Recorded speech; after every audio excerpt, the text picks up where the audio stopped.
চরমদের ময়দানে যাওয়ার পরে আমাকে বুঝ দিয়ে দিয়েছে আমি পাগড়ি পরিয়ে সুন্নতি জামা পরে স্কুলে যাই, কিন্তু ওস্তাদরা টিটকারি করে। আমার বাবা ইতালিতে থাকে, নানা নানুর কাছে থাকিয়া পড়াশোনা করি।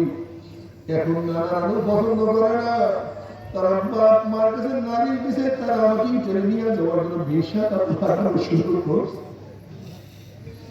আমি পরীক্ষার জন্য বললাম, বাবা তাহলে এত চলে এত ইবাদত এত সুন্নত রোজে চলে লাভ কি? এত বড় হয়ে তারপর সুন্নত রোজে চলিও।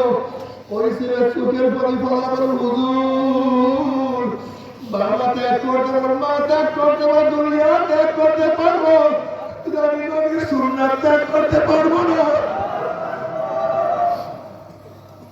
তুমি কেন বলো, তুমি কেন বলো? নবী ইব্রাহিম আলাইহিস সালাতু ওয়াস সালাম তোমার মাওলা দিনের বুঝ দিছে, তার বাবাকে মাহরুম করিয়া দিছে।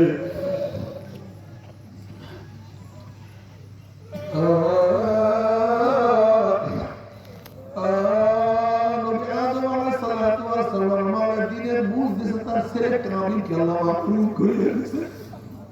নবী নূহ আলাইহিস সালাতু ওয়াস সালাম মাওলা দিনের বুঝ দিছে, তার ছেলেকে মাহরুম করিয়া দিছে। আসিয়া আলাইহিস সালাতু ওয়াস সালাম আমার মাওলা দিনের বুঝ দিছে, তার স্বামীকে মাহরুম করিয়া দিছে। লূত আলাইহিস সালাতু ওয়াস সালাম আমার মাওলা দিনের বুঝ দান করতে, তার স্ত্রীকে আমার মাওলা জাহান্নামের খাম্বা বানায়া ফেলাইছে।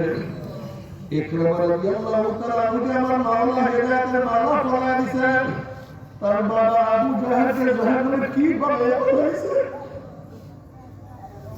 খালিদ রাদিয়াল্লাহু তাআলা আমার মাওলা কত সুন্দর সাইফুল্লাহ বানায়া ফেলাইছে, তার বাবাকে আমার মাওলা মাহরুম করিয়া দিছে। বেলাল হাবশির মতো গোলামকে আমার মাওলা কত ইজ্জত দান করছে, আর তার মালিককে আমার মাওলা মাহরুম করিয়া দিছে হেদায়েতের মালিককে।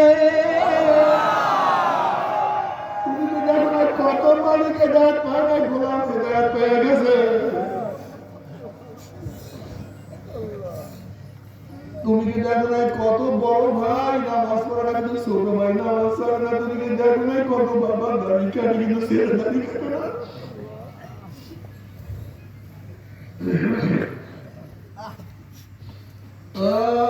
তুমি কি দেখো না কত মেয়ে বোরখা পরে কিন্তু মা বোরখা পরে না। হেদায়েতের মালিককে ওই আল্লাহর কাছে সবসময় হেদায়েত চাইও, সবসময় ভালো দিকে যখন একে একে ডুবো